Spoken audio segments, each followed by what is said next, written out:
मेरे प्यारे साथियों, नमस्कार। फ्रेंड्स, आज मैं आप सबसे जन विश्वास इन ब्रैकेट में है प्रावधान संशोधन ब्रैकेट क्लोज विधेयक 2026 इस पर बातें कर रहा हूँ। जन विश्वास प्रावधान संशोधन विधेयक 2026। आइए इसे थोड़ा समझने की कोशिश करते हैं। देखिए, इसका शीर्षक क्या है? जन विश्वास, यानी कि जनता का विश्वास। ठीक है, तो किसके प्रति जनता का विश्वास? सीधी सी बात है कि सिस्टम के प्रति जनता का विश्वास। जब मैं कह रहा हूं सिस्टम के प्रति जनता का विश्वास, यानी कि सरकार के प्रति जनता का विश्वास। और जब मैं सरकार के प्रति जनता का विश्वास कह रहा हूं तो ये नहीं कि नहीं, सरकार को हमने चुन करके भेजा और अपना विश्वास खो चुकी है, लोकसभा वाला नहीं, अविश्वास प्रस्ताव वाला नहीं। यानी कि हमारे सामने जो सिस्टम है, सरकार है, सरकार के कानून हैं, उनके अलग अलग मंत्रालय हैं, उनके प्रति हमारा विश्वास कितना है? किसी भी देश की जनता का जो विश्वास उसके सिस्टम के प्रति होता है, उसका निर्धारण कैसे होता है? उसके निर्धारण को अगर हम बहुत ही व्यावहारिक रूप से देखें तो सीधी सी बात है कि ये जो हमारे लिए कानून बनाए गए हैं, ये हमारे जीवन को कितना आसान बना रहे हैं, हमें कितनी सुरक्षा दे रहे हैं और हमारे विकास में ये कितने अधिक सहायक हैं। इन्हीं कुछ आधारों पर हम कानूनों के प्रति विश्वास करने लगते हैं, और जब हम विश्वास करते हैं तो उनका पालन करते हैं। और सीधी सी बात है कि जब हम उनका पालन करते हैं तो समाज की व्यवस्था तो बेहतर होती ही होती है, लेकिन इससे भी कहीं अधिक हमारा सिस्टम बहुत आसानी से अपना काम कर रहा होता है। और सिस्टम का निर्माण जिस चीज़ के लिए किया गया है, जिन उद्देश्यों के लिए किया गया है, उन उद्देश्यों को पूरा करने में आसानी होती है। तो दोस्तों, जन विश्वास। इसके बाद ब्रैकेट में है प्रावधान संशोधन। किस तरह के प्रावधान? ये प्रावधान शब्द सीधे सीधे बता रहा है कि इसका संबंध कानूनों से है, क्योंकि प्रावधान तो कानून के अंतर्गत होंगे ना। सरकार ने जो इतने सारे कानून बना रखे हैं, उन कानून की जो डिटेलिंग होती है उसे हम प्रावधान कहते हैं। ये करना है, ये करना है, ये नहीं करना है, ये करोगे तो ये सजा मिलेगी, ये प्रावधान है उसके। उन प्रावधानों में संशोधन करने से संबंधित विधेयक 2026 अभी अभी ये विधेयक पारित किया गया है। यहाँ मैं थोड़ी सी रेफरेंस के तौर पर बताना चाहूँगा कि 2023 में भी इस तरह का विधेयक पारित किया गया था। उस समय कानूनों के कुछ प्रावधानों में संशोधन किया गया था, अब और उनमें संशोधन किए गए हैं। फ्रेंड्स, आपके लिए एक उपयोगी सूचना, हमारा फुल ऑनलाइन कोर्स है जिससे ऑप्शनल सब्जेक्ट को छोड़कर हम प्री, मेंस और इंटरव्यू तक की पूरी तैयारी कराते हैं। इसके सभी 1000 घंटे के लेक्चर्स वेल एडिटेड और एनिमेटेड हैं। इसके जो 90% लेक्चर हैं मैंने तैयार किए हैं, और मैं स्पेशली बताना चाहूँगा कि हमने इसमें पढ़ाया नहीं है बल्कि समझाया है। आपको इसकी पूरी जानकारी हमारे मोबाइल ऐप और हमारी वेबसाइट पर मिल जाएगी। आपको ध्यान होगा कि काफ़ी पहले, लगभग 10 साल पहले, जब भारतीय जनता पार्टी सत्ता में आई थी, तब सरकार ने बहुत स्पष्ट रूप से घोषणा की थी कि हमारे यहाँ कानून बहुत सारे हैं, उनमें जटिलताएं बहुत ज़्यादा हैं, इससे लोग बहुत ज़्यादा परेशान हो रहे हैं। हमारी कोशिश होगी कि हम इनकी संख्याओं को कम करें और साथ ही साथ इसके जो प्रावधान हैं उनको सरल करें। तो दोस्तों, तब से लेकर के अब तक यह प्रक्रिया चल रही है। अब हम आते हैं सीधे सीधे इस विधेयक पर। मेरी समझ से तथ्य स्पष्ट हो गया होगा कि इसका संबंध किससे होगा। और यदि मैं अपनी बात यहीं पर छोड़ दूं और आप सबसे कहूं कि इस पर 200 शब्दों में लेख लिखिए, जन विश्वास प्रावधान संशोधन विधेयक पर, या एक नोट लिखिए, तो मुझे लगता है कि आप लिख लेंगे, क्योंकि आपको इस टॉपिक की आत्मा का ज्ञान हो गया है, या यूं कह लीजिए कि इसकी रीढ़ की हड्डी को आप समझ चुके हैं। दोस्तों, जब भी आप किसी भी टॉपिक की रीढ़ की हड्डी को समझ लेते हैं तो आपके लिए पूरे के पूरे उसके स्वरूप को समझना बहुत आसान हो जाता है। और सच पूछे तो यूपीएससी आपसे इसी बात की अपेक्षा भी करता है। अब आइए इसकी थोड़ी सी डिटेल्स को देख लेते हैं। दोस्तों, इसमें 2 तरह की सुगमता की बात कही गई। आप कह सकते हैं कि इस विधेयक के थ्रू हमारे जीवन को सुगम बनाने की कोशिश की गई है, आसान बनाने की कोशिश की गई है, और जो व्यापार किया जा रहा है उसको आसान बनाने की कोशिश की गई है, जिसे हम कहते हैं ईज ऑफ डूइंग बिजनेस। देखिए, बहुत से लोग बिजनेस क्यों नहीं करना चाहते, उनको मालूम है कि इतने सारे कानून, लाइसेंस लो, यहाँ करो, वहाँ जाओ, फिर ये नियम, खाते बही रखो, फलाना करो, फलाने करो, और अगर नहीं कर पाते हो तो सजा भुगतो। तो बहुत ज़्यादा उनके दिमाग में जटिलता मौजूद रहती है। तो बहुत से ऐसे लोग जो सच में व्यापार नहीं करते, उन्हें लगता है कि भैया नौकरी कर लो। तो व्यापार आप करें, व्यापार करने में आपको आसानी हो और आपके जीवन में भी आपको आसानी महसूस हो। क्योंकि देखिए, आज हमारा जो जीवन है और आज हमारा जो व्यापार है, शायद ही कोई पक्ष उसका ऐसा रह गया हो जिसका संबंध सीधे सीधे सरकार से न हो। नो डाउट कि हम डेमोक्रेसी में हैं, और डेमोक्रेसी में होने के नाते सरकार हमारे जीवन की चारों तरफ ही छाई हुई है।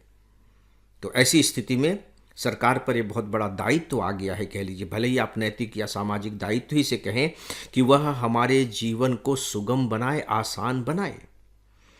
तो व्यापार एवं जीवन की सुगमता के उद्देश्य से यह विधेयक लाया गया है, और कैसे जीवन को और व्यापार को सुगम बनाया जाए। इसे आप एक और रूप में देख सकते हैं कि अभी जो हमारा सिस्टम है उसका आधार इस बात को लेकर के कि हमने कानून दे दिया, आपको प्रावधान बता दिए, आप उनका पालन कीजिए, और अगर पालन नहीं करेंगे तो आपको दंड दिया जाएगा। नहीं, इसमें जो कोशिश की गई है कि नहीं, दंडात्मक शासन प्रणाली के स्थान पर विश्वास आधार शासन प्रणाली स्थापित की जाए। विश्वास आधार, जन विश्वास। जब विश्वास होता है तो बहुत सारे झगड़े झंझट यूं ही निपट जाते हैं। जैसे हमारे जो वाणिज्य मंत्री हैं पीयूष गोयल जी, उन्होंने स्पष्ट रूप से कहा है कि लगभग 5 करोड़ केसेस कोर्ट कचहरी में ऐसे हैं जिन्हें वहां जाना ही नहीं चाहिए था, बहुत ही छोटे छोटे मामलों पर हैं, और बड़े आराम से प्रशासनिक स्तर पर उन्हें सुलझाया जा सकता है। इसका मतलब है कि अगर हम अपने कानूनों को थोड़ा आसान कर दें, उनकी प्रणालियों को ठीक कर दें, जनविश्वास पर आधारित कर दें, तो 5 करोड़ मामले तुरंत निपट सकते हैं। अब आप देखिए कि 5 करोड़ मामलों में कितना धन उलझा हुआ होगा, लोगों का कितना समय बर्बाद हो रहा होगा, कोर्ट कचहरी पर कितना ज़्यादा दबाव बन गया है। तो ये इसका उद्देश्य है। दूसरा उद्देश्य कि दंडात्मक शासन प्रणाली के स्थान पर विश्वास आधारित प्रणाली स्थापित करना। दोस्तों, इस विधेयक में जो किया गया है वो ये कि टोटल 23 जो मिनिस्ट्रीज होती हैं, गवर्नमेंट ऑफ इंडिया की जो मिनिस्ट्री, याद रखिए इसका संबंध गवर्नमेंट ऑफ इंडिया से है, जो 23 मंत्रालय हैं, 23 मंत्रालय के अंतर्गत जो 80 अधिनियम पारित किए गए हैं, और भी अधिनियम होंगे लेकिन जिनको इसमें शामिल किया गया, 80 अधिनियमों के 784 प्रावधानों में बदलाव किया गया। 784 प्रावधानों में बदलाव किया गया है, ये मैं आपको तथ्य दे रहा हूं। और इन 784 में से 717 प्रावधान, 717 प्रावधान ऐसे हैं कि उसके अंतर्गत से जो अपराध होते हैं उन्हें अपराध की श्रेणी से बाहर कर दिया गया। यानी कि 717 प्रावधानों में अगर आप कोई अपराध करते हैं तो उन्हें अब क्रिमिनल एक्ट नहीं माना जाएगा, वो अपराध होंगे। नो डाउट कि आपकी वो गलतियां मानी जाएंगी, लेकिन ऐसा नहीं कि उसके लिए क्रिमिनल एक्ट के तहत आप पर कार्रवाई की जाएगी। आपने गलतियां की हैं, ठीक है, तो उसके लिए दूसरे बहुत से उपाय हैं ना। आपको नोटिस भेजा जाएगा, फिर और प्रावधानों की व्यवस्था की जाएगी धीरे धीरे, फिर आप अपीलीय न्यायालय होंगे, उन सब में जाएंगे। ऐसा नहीं कि आपको सीधे सीधे अपराधी मान करके और आपको दंड सुना दिया गया। उनको अपराधों की श्रेणी से बाहर कर दिया गया है। और रिमेनिंग जो 67 हैं उनका संबंध सीधे सीधे जीवन से है। 717 प्लस 67 टोटल हो गए 784 प्रावधान। दोस्तों, किस तरीके के कानूनों में परिवर्तन किए गए हैं?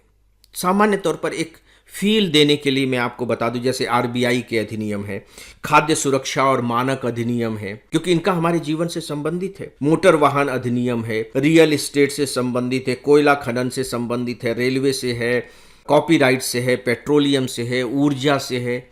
इन सब चीज़ों का संबंध हमारे जीवन से लगातार जुड़ा हुआ है, और बिजनेस से तो है ही है। तो इनके प्रावधानों को आसान बनाया गया है, सरल बनाया गया है, और बहुत ज़्यादा दंडात्मक श्रेणी का नहीं माना गया है कुछ प्रावधानों को, कि नहीं ठीक है हम व्यवस्था करेंगे, धीरे धीरे करेंगे, पहले हम चेतावनी देंगे। यानी कि चेतावनी प्रथम का सिद्धांत अपनाया गया है। चेतावनी देने के बाद फिर जो आपराधिक अभियोजन चला देते हैं, आप क्रिमिनल एक्ट की कार्रवाई करने लगते हैं, कि उनके स्थान पर दंड की और भी तो बहुत सारी व्यवस्थाएं हैं। हम नागरिक दंड पर जाएंगे और दूसरे दंड देंगे। गलतियां की हैं तो दंड तो सरकार देगी, लेकिन ऐसा नहीं कि आप सीधे सीधे क्रिमिनल उसे मान लें दोस्तों। और साथ ही साथ जो एक प्रणालीगत जो बोझ होता है, जो जटिलताएं होती हैं, ये करना है, वो करना है, फिर ये करना है, फिर वो करना है, उन उलझाओं में भी कमी की गई है। और साथ ही साथ इस विधेयक में यह भी व्यवस्था की गई है कि जो अपीलीय जो प्राधिकरण होते हैं, उन अपीलीय प्राधिकरणों की स्थापना की जाए। आपको मालूम है कि प्राधिकरण क्या होते हैं, और प्राधिकरण जो है आपके सिलेबस का अलग से पूरा फुल फ्लेज्ड चैप्टर भी है। यानी कि एक पर्टिकुलर किस्म के कामों के लिए, पर्टिकुलर किस्म के न्याय के लिए अलग अलग प्राधिकरण बनाए गए हैं। इसके बारे में आप सब बहुत अच्छे से जानते हैं। तो दोस्तों, ये कुछ बातें थी जन विश्वास प्रावधान संशोधन विधेयक के बारे में। देखिए होता क्या है सिस्टम में, बहुत ही व्यावहारिक बात मैं आपको बता रहा हूँ कि जो बहुत बड़े बड़े प्लेयर्स हैं बिजनेस के या धनी व्यक्ति हैं, वो सिस्टम की बहुत ज़्यादा परवाह नहीं करते। उनके पास वकील हैं, उन्होंने वकील रख दिया और वकील लड़ते रहते हैं। लेकिन उनकी कल्पना कीजिए, जो लघु उद्योग के हैं, मध्यम उद्योग के हैं, सूक्ष्म उद्योग के लोग हैं, उन जटिलताओं का कैसे पालन करेंगे? कानूनों के अनुपालन करने में उन्हें बहुत दिक्कत होती है। और फिर यदि आप उन्हें दंड दे देते हैं तो उस दंड का वो भुगतान कैसे करेंगे? तो दोस्तों सच पूछिए तो मुझे ऐसा लगता है व्यक्तिगत रूप से कि ये जो संशोधन विधेयक पारित हुआ है, इससे जो सूक्ष्म, लघु और मध्यम श्रेणी के जो उद्योग हैं, अगर हम ईज ऑफ डूइंग बिजनेस की दृष्टि से देखें तो उनको सबसे ज़्यादा लाभ होगा। और आप जानते हैं कि ये जो श्रेणी है, सूक्ष्म, लघु और मध्यम उद्योग का जो सेक्टर है, उसका हमारे देश की अर्थव्यवस्था पर कितना जबरदस्त रूप से सकारात्मक प्रभाव है, रोजगार उपलब्ध कराने की दृष्टि से भी, जीडीपी में भी और हमारे निर्यात में भी। तो दोस्तों, ये थी इस विषय पर कुछ बातें, और इसी के साथ ही अब आज के इस डेली ऑडियो लेक्चर को यहीं समाप्त करता हूँ। नमस्कार।